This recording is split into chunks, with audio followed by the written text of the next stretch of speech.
Now, what I encourage you guys to do is download this SAT practice test number 2. I'll link it in my description. And I would encourage you to do the first 10 problems from the reading and writing section in Module 1, and then come back to this video. You can check your answers. You can get a video explanation of any ones you got wrong. It doesn't take that long, and you can check back and we can compare our strategies, and you guys can see what I did and how I got the correct answer. Hello everyone, welcome to MF Study Pros. Today we're going to be looking at some of the reading and writing questions from Module 1 from the SAT practice test number 2. Alright, so let's take a problem here at question number 1. As Mexico's first president from an indigenous community, this guy became one of the most blank figures in his country's history. So we're looking for a word to fill in this blank. Let's see what he did. Among the most significant accomplishments of his long tenure in office, Juarez consolidated the authority of the national government and advanced the rights of indigenous people. So he advanced the rights of indigenous peoples and consolidated authority. So which choice completes a text with the most logical and precise word phrase? Unpredictable? Nope, nothing in this text had him talking about unpredictable. Important? That looks right to me. So I'm going to mark that. That could be right. C, secretive? No. In no part is he talking about any sort of secret things. D, ordinary? No. So the answer is B, important. You can kind of see it.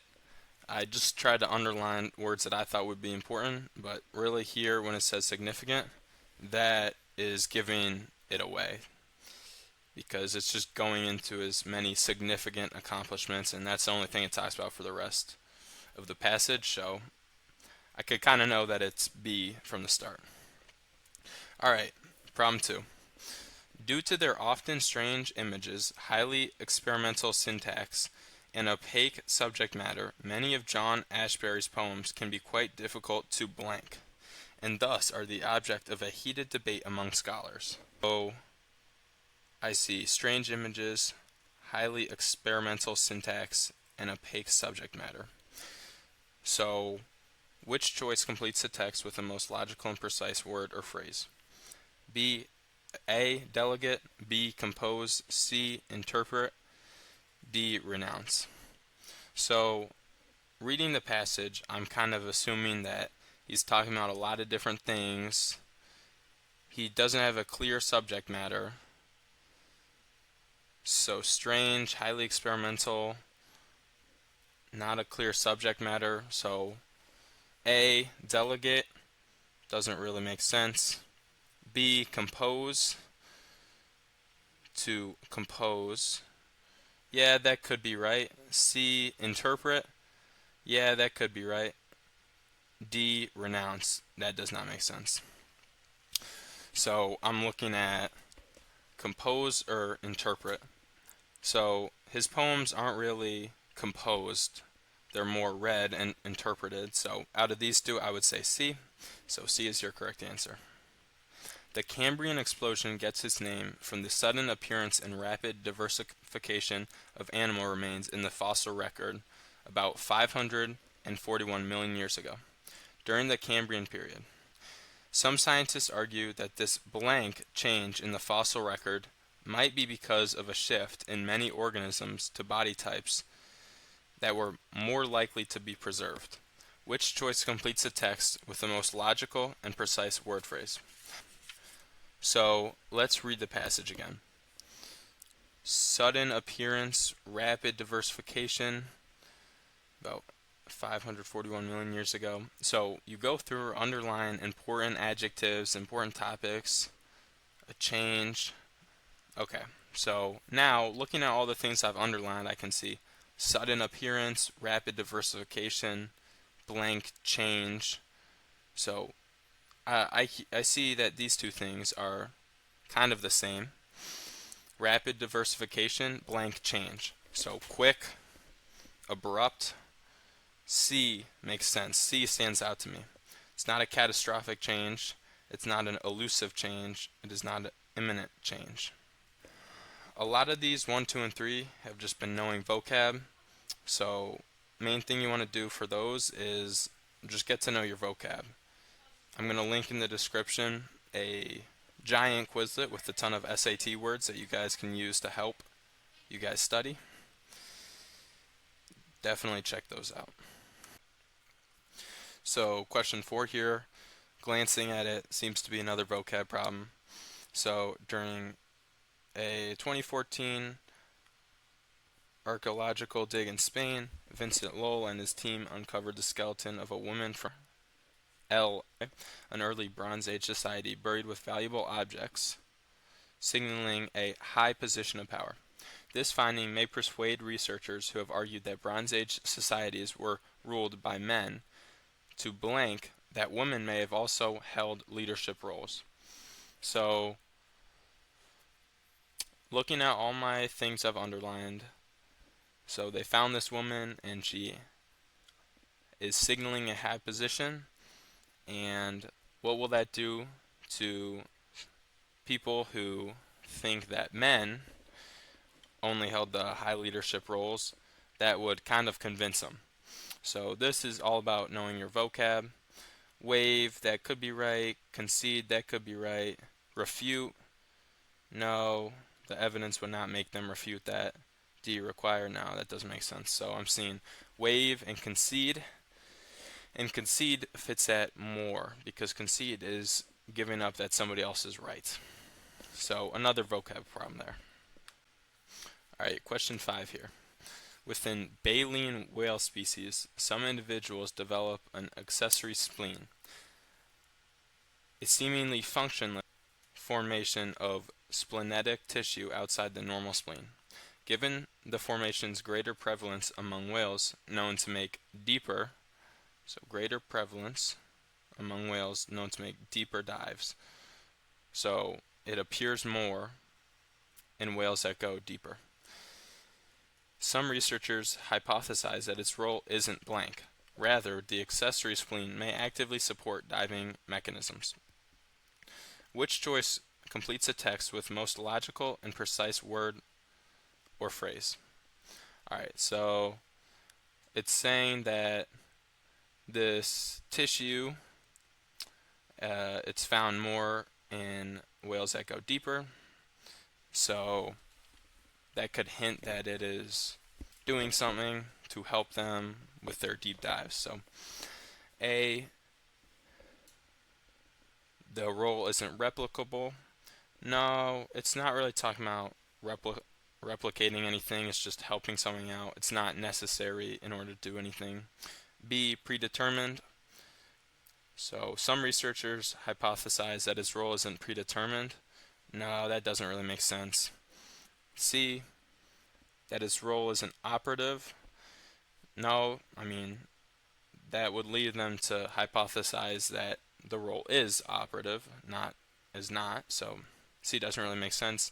And D, that would make sense because latent means dormant or inactive, and they would hypothesize that its role isn't inactive. Rather, it was actually doing something. So another vocab that would help you a lot to know these words before and not go one by one crossing them out. Alright, question 6. According to a U.S. tax policy expert, state taxes are blank other factors when considering an interstate move. Even significant differences in state taxation have almost no effect. So, a large difference in the amount taxed has no effect on most people's decisions to interstate move. So, they're moving from one house to another, and they found that even with varying state taxation, it doesn't really impact them on their decisions, while differences in employment opportunities, housing availability, and climate are strong influences. So these things are strong influences. Alright, let's look at the answers now. Which choice completes a text with the most logical and precise word or phrase? So let's just go through one by one. Consistent with. State taxes are consistent with other factors when considering an interstate move. That's not true. The next question says that it doesn't even compare to the other differences, or the rest of the passage talks about how it's different, so it's not consistent. State taxes are representative of other factors when considering an interstate move. That doesn't make sense. State taxes are not representative of all that other stuff. C, overshadowed by. State taxes are overshadowed by other factors when considering an interstate move. Okay, that could be right. D, state taxes are irrelevant to other factors when considering an interstate move. Maybe, but I would ultimately cross that off and not even consider it to be right, because I'm seeing that it almost has no effect. So it almost has no effect. That means it has some effect, so it's not irrelevant to. Oftentimes, the answers with a definitive or very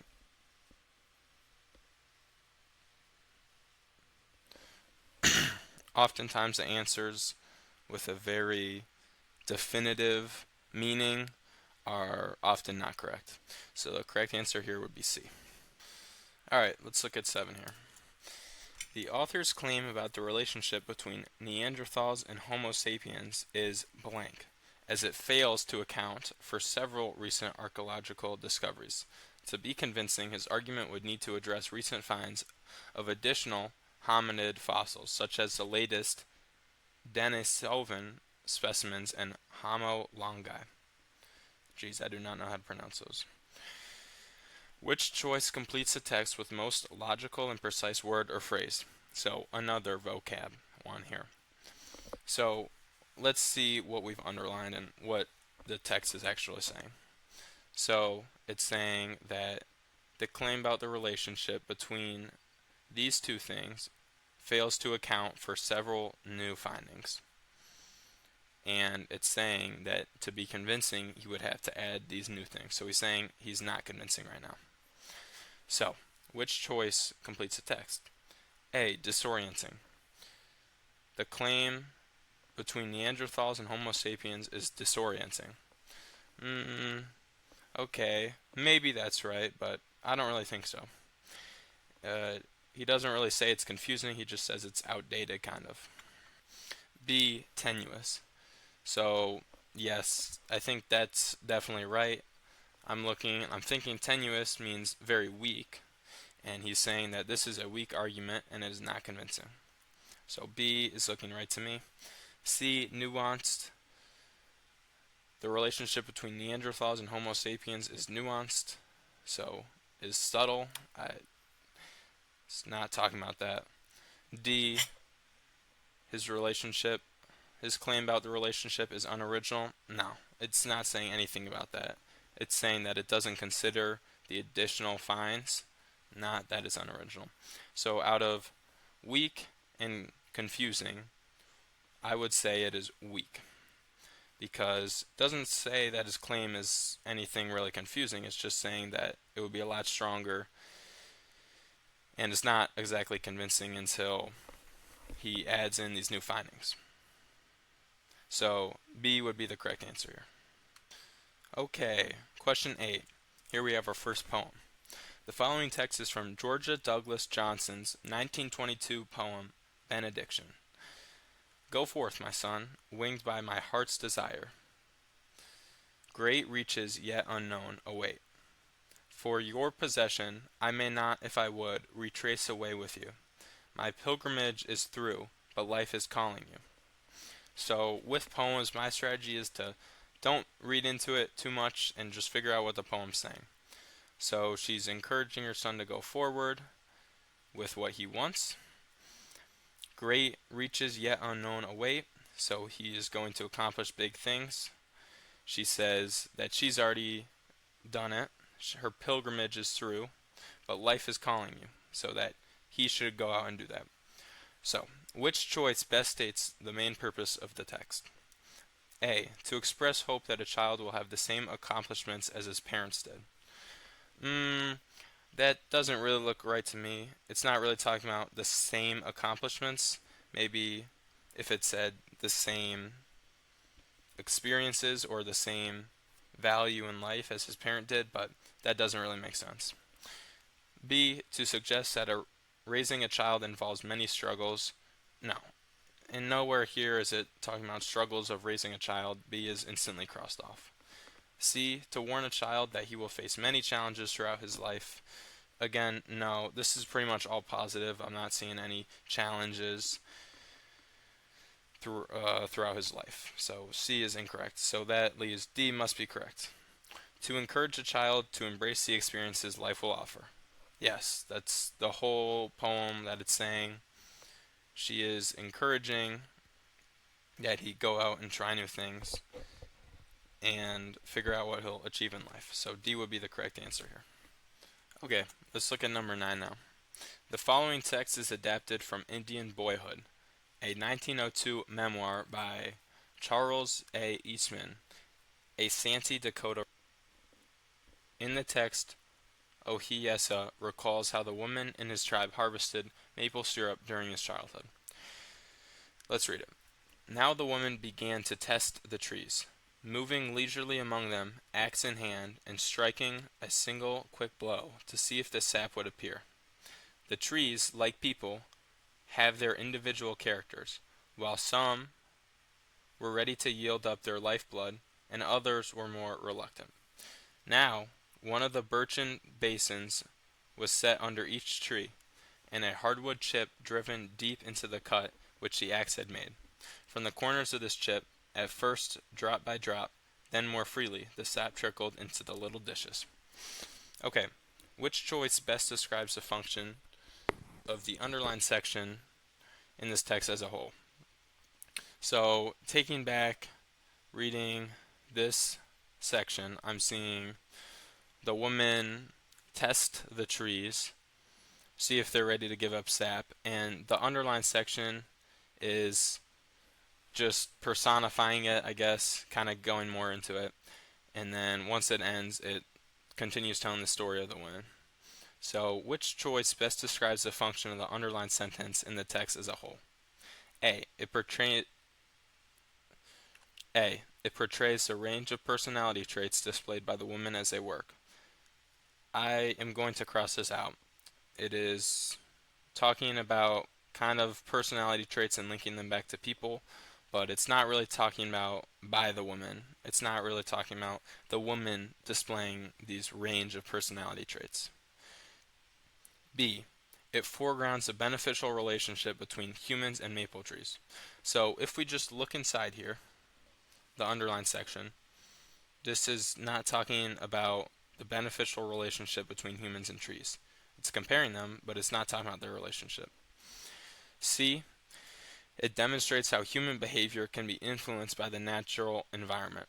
I'm going to cross this one out too.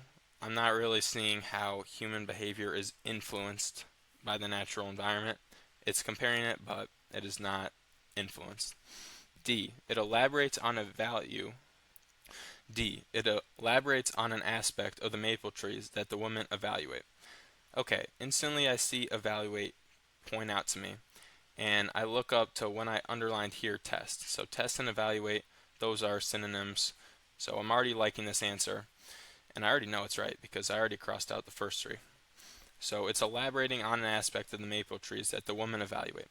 So the women are testing the trees, so they are evaluating it, and it does elaborate on an aspect of the maple trees, if they will give sap or if they will not. So D is correct.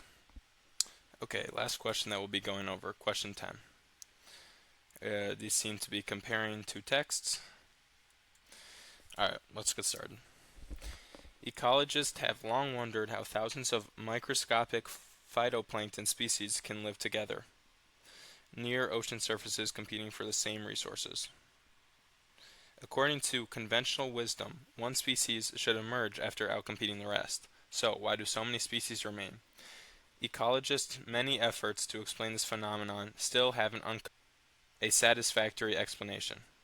Okay, so in summary, he's saying that it is unknown why the phytoplankton do not compete and why there's not only one remaining by now. Alright, text 2. Ecologist Michael Benfeld and colleagues have connected phytoplankton's diversity to their microscopic size. Because these organisms are so tiny, they are spaced relatively far apart from each other in the ocean and moreover experience that water as a relatively dense. So this is his claim right here. This in turn makes it hard for them to move around and interact with one another. So it is hard for them to interact with one another. Therefore, says Benfeld's team, direct competition among phytoplankton probably happens much less than previously thought. Based on the text, how would Benfeld and colleagues, text 2, the people in text 2, most likely respond to the conventional wisdom discussed in text 1? So, A, by arguing that it is based on a misconception about phytoplankton species competing with one another. Yes, that looks right to me. So he's saying that it is a misconception, while common sense might tell you that they would compete and that one would emerge victorious. He's saying that that's not actually true, that they wouldn't even be competing.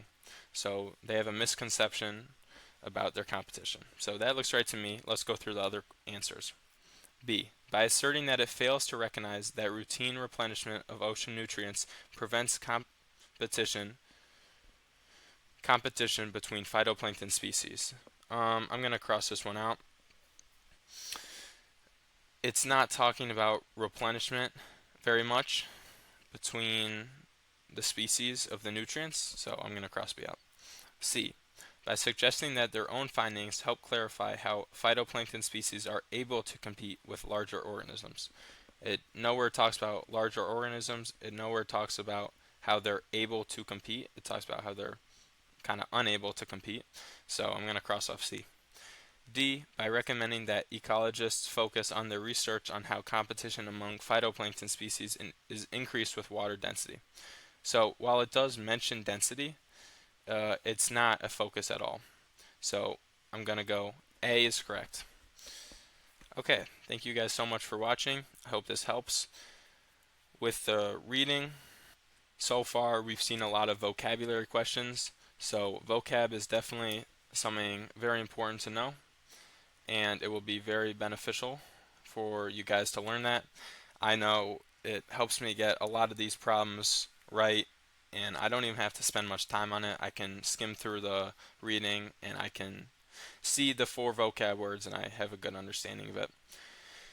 And honestly, if you go through and you recognize key subjects and adjectives, it makes answering the question a lot easier. Alright, I'll see you guys later in parts 11 through 20. Thank you.